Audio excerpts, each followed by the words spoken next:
안녕하십니까. 오늘은 4월 첫째 날입니다. 오늘 이 하루 우리가 주님 새 달을 주신 것, 또 그 중에 첫째 날 주신 것을 감사함으로 또 주의 은혜를 우리가 갈망하며 살아가다 보면 이 하루가 우리의 인생 중에 특별한 하나님의 은혜 날이 될 줄 믿습니다. 오늘은 누가복음 우리 17장과 18장을 말씀을 같이 읽으면서 또 하나님의 말씀으로 오늘 이 하루 우리 달려가겠습니다. 누가복음 17장부터 제가 먼저 읽겠습니다. 예수께서 제자들에게 이르시되 실족하게 하는 것이 없을 수는 없으나 그렇게 하게 하는 자에게는 화로다. 그가 이 작은 자 중에 하나를 실족하게 할진대 차라리 연자 맷돌이 그 목에 매어 바다에 던져지는 것이 나으리라. 너희는 스스로 조심하라. 만일 내 형제가 죄를 범하거든 경고하고 회개하거든 용서하라. 만일 하루에 7번이라도 내게 죄를 짓고 7번 내게 돌아와 내가 회개하노라 하거든 너는 용서하라 하시더라. 사도들이 주께 여짜오되 우리에게 믿음을 더하소서 하니 주께서 이르시되 너희에게 겨자씨 하나일 만한 믿음이 있었더라면 이 뽕나무들어 뿌리가 뽑혀 바다에 심겨라 하였을 것이요 그것이 너희에게 순종하였으리라. 너희 중 누구에게 밭을 갈거나 양을 치거나 하는 종이 있어 밭에서 돌아오면 그들어 곧 와 앉아서 먹으라 말할 자가 있느냐? 도리어 그들어 내 먹을 것을 준비하고 띠를 띠고 내가 먹고 마시는 동안에 수종 들고 너는 그 후에 먹고 마시라고 하지 않겠느냐? 명한 대로 하였다고 종에게 감사하겠느냐? 이와 같이 너희도 명령받은 것을 다 행한 후에 이르기를 우리는 무익한 종이라 우리가 하여야 할 일을 한 것뿐이라 할지니라. 예수께서 예루살렘에 가실 때 사마리아와 갈릴리 사이로 지나가시다가 한 마을에 들어가시니 나병 환자 10명이 예수를 만나 멀리 서서 소리 높여 이르되 예수 선생님이여 우리를 불쌍히 여기소서 하거늘 보시고 이르시되 가서 제사장들에게 너희 몸을 보이라 하셨더니 그들이 가다가 깨끗함을 받은지라. 그 중에 한 사람이 자기가 나은 것을 보고 큰 소리로 하나님께 영광을 돌리며 돌아와 예수의 발 아래 엎드려 감사하니 그는 사마리아 사람이라. 예수께서 대답하여 이르시되 10사람이 다 깨끗함을 받지 아니하였느냐? 그 9은 어디 있느냐? 이 이방인 외에는 하나님께 영광을 돌리러 돌아온 자가 없느냐 하시고 그에게 이르시되 일어나 가라 내 믿음이 너를 구원하였느니라 하시더라. 바리새인들이 하나님의 나라가 어느 때에 임하니이까 묻거늘 예수께서 대답하여 이르시되 하나님의 나라는 볼 수 있게 임하는 것이 아니요 또 여기 있다 저기 있다고도 못하리니 하나님의 나라는 너희 안에 있느니라. 또 제자들에게 이르시되 때가 이르리니 너희가 인자의 날 하루를 보고자 하되 보지 못하리라. 사람이 너희에게 말하되 보라 저기 있다 보라 여기 있다 하리라. 그러나 너희는 가지도 말고 따르지도 말라. 번개가 하늘 아래 이쪽에서 번쩍이어 하늘 아래 저쪽까지 비침같이 인자도 자기 날에 그러하리라. 그러나 그가 먼저 많은 고난을 받으며 이 세대에 버림바 되어야 할지니라. 노아의 때에 된 것과 같이 인자의 때에도 그러하리라. 노아가 방주에 들어가던 날까지 사람들이 먹고 마시고 장가들고 시집가더니 홍수가 나서 그들을 다 멸망시켰으며 또 롯의 때와 같으리니 사람들이 먹고 마시고 사고 팔고 심고 집을 짓더니 롯이 소돔에서 나가던 날에 하늘로부터 불과 유황이 비오듯 하여 그들을 멸망시켰느니라. 인자가 나타나는 날에도 이러하리라. 그날에 만일 사람이 지붕 위에 있고 그의 세간이 그 집안에 있으면 그것을 가지러 내려가지 말 것이요 밭에 있는 자도 그와 같이 뒤로 돌이키지 말 것이니라. 롯의 철을 기억하라. 무릇 자기 목숨을 보존하고자 하는 자는 잃을 것이요 잃는 자는 살리리라. 내가 너희에게 이르노니 그 밤에 둘이 한자리에 누워 있음에 하나는 데려감을 얻고 하나는 버려둠을 당할 것이요 두 여자가 함께 맷돌을 갈고 있음에 하나는 데려감을 얻고 하나는 버려둠을 당할 것이니라. 그들이 대답하여 이르되 주여 어디 오니이까? 이르시되 죽음 있는 곳에 독수리가 모이느니라 하시니라. 아멘. 18장 말씀입니다. 예수께서 그들에게 항상 기도하고 낙심하지 말아야 할 것을 비유로 말씀하여 이르시되, 어떤 도시에 하나님을 두려워하지 않고 사람을 무시하는 한 재판장이 있는데, 그 도시에 한 과부가 있어 자주 그에게 가서 내 원수에 대한 나의 원한을 풀어주소서 하되, 그가 얼마 동안 듣지 않다가 후에 속으로 생각하되, 내가 하나님을 두려워하지 않고 사람을 무시하나 이 과부가 나를 번거롭게 하니 내가 그 원한을 풀어주리라. 그렇지 않으면 늘 와서 나를 괴롭게 하리라 하였느니라. 주께서 또 이르시되, 불의한 재판장이 말한 것을 들으라.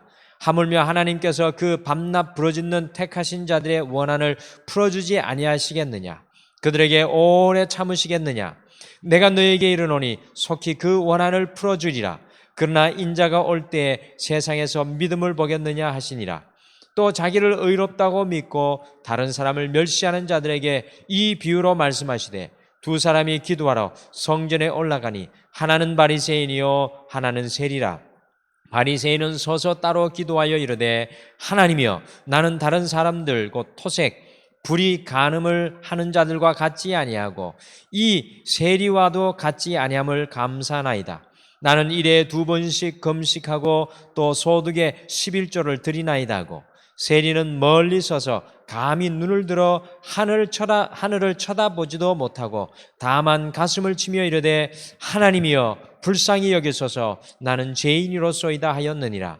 내가 너에게 이르노니 이에 저 바리새인이 아니고 이 사람이 의롭다 하심을 받고 그의 집으로 내려갔느니라. 무릇 자기를 높이는 자는 낮아지고 자기를 낮추는 자는 높아지리라 하시니라. 사람들이 예수께서 만져주심을 바라고 자기 어린 아기를 데리고 오매 제자들이 보고 꾸짖거늘, 예수께서 그 어린 아이들을 불러 가까이 하시고 이르시되, 어린 아이들이 내게 오는 것을 용납하고 금하지 말라. 하나님의 나라가 이런 자의 것이니라.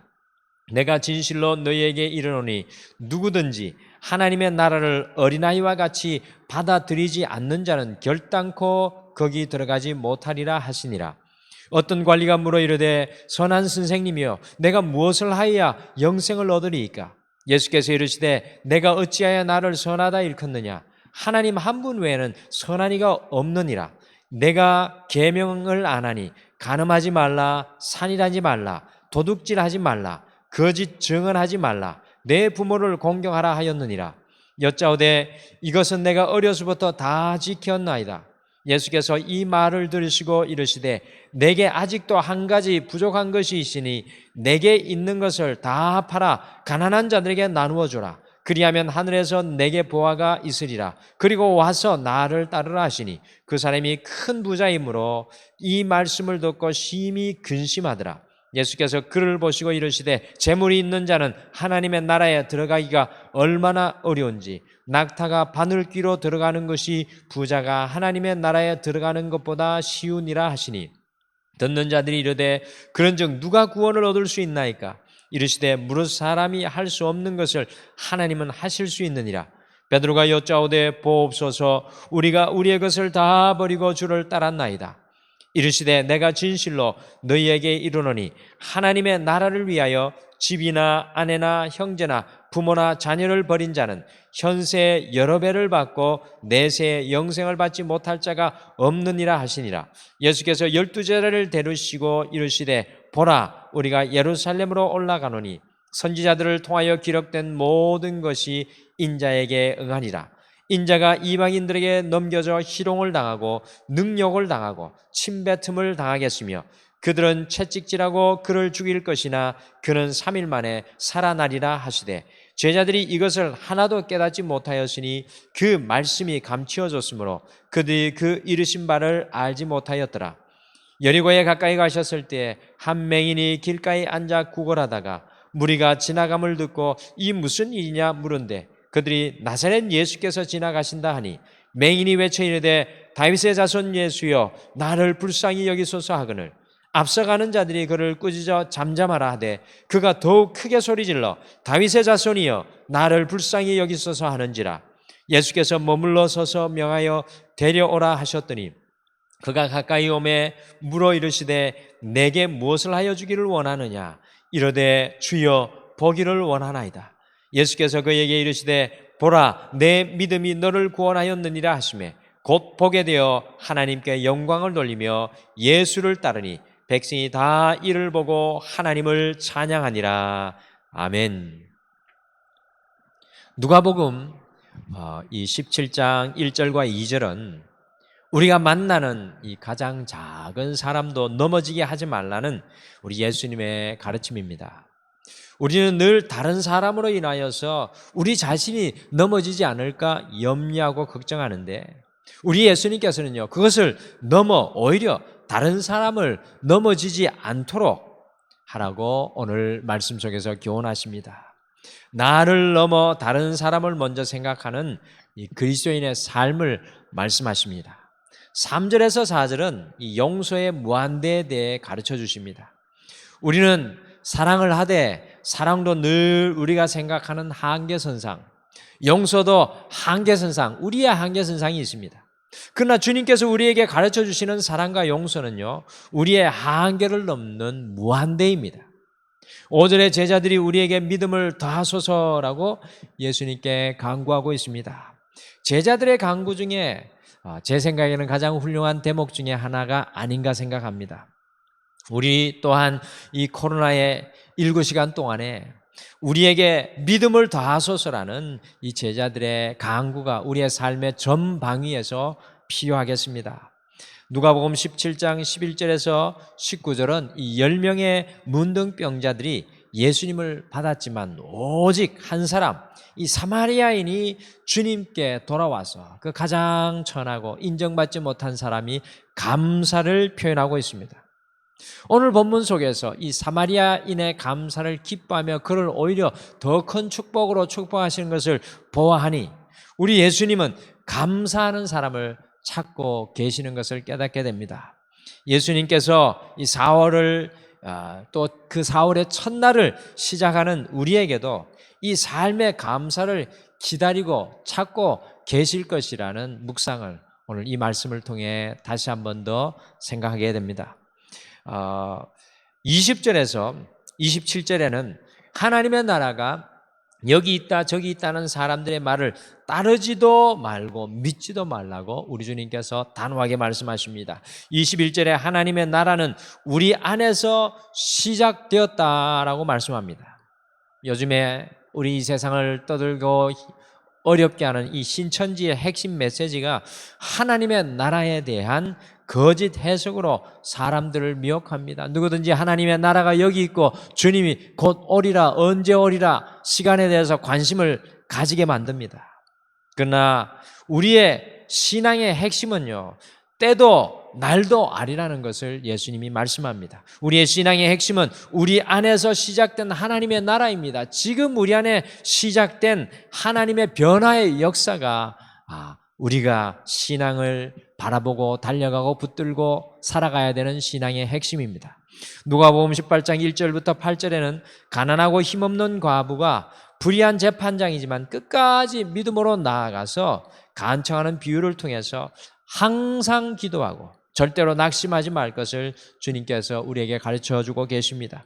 믿음의 본질은요, 주님의 선하심을 끝까지 믿고 믿음으로 굳건히 간구하는 것입니다.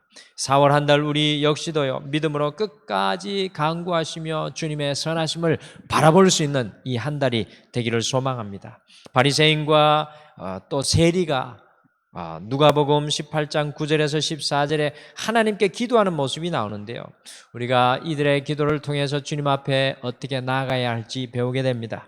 우리 주님 앞에는요, 우리의 모든 가면을 벗고 가장 겸손하고 진솔한 모습으로 나아갈 때 우리를 기뻐하시고 우리를 받으시고 우리를 의롭다 하시는 주님이십니다. 우리 18절에서 30절에는 부자 청년이 와서 어떻게 하면 영생을 얻을까 예수님께 질문하고 있습니다. 그러나 자신의 물질만 부유하던 청년은 결국은 그 물질 앞에 믿음의 길을 따라가지 못합니다. 이 비유를 보면서 과연 우리는 무엇으로 부유한지 질문해 보게 됩니다. 우리는 과연 하나님께 부유한 사람입니까? 사랑에, 믿음에, 사명에, 소망과 은혜에 부유한 사람들입니까? 세상의 다른 어떤 것보다 하나님 앞에 부유한 사람이 되기를 소망합니다. 31절에서 34절은요, 이 제자들이 예수님의 십자가의 고난을 전혀 이해하지 못하는 모습을 발견합니다. 이 사순절의 기간은 주님의 고난을 우리가 이해하는 시간입니다. 주님의 십자가가 과연 무엇인지, 왜 주님께서는 십자가를 질 수밖에 없었는지, 그 십자가가 과연 나에게는 어떤 의미인지, 오늘 이 하루 우리를 향한 주님의 십자가의 사랑에 한 발자국 더 다가가시는 이 사순절의 시간이 되시기를 간절히 축복합니다. 그 십자가 앞에서 주님이 주시는 십자가의 은혜를 누리며 이 하루를 승리하시기를 바랍니다. 감사합니다.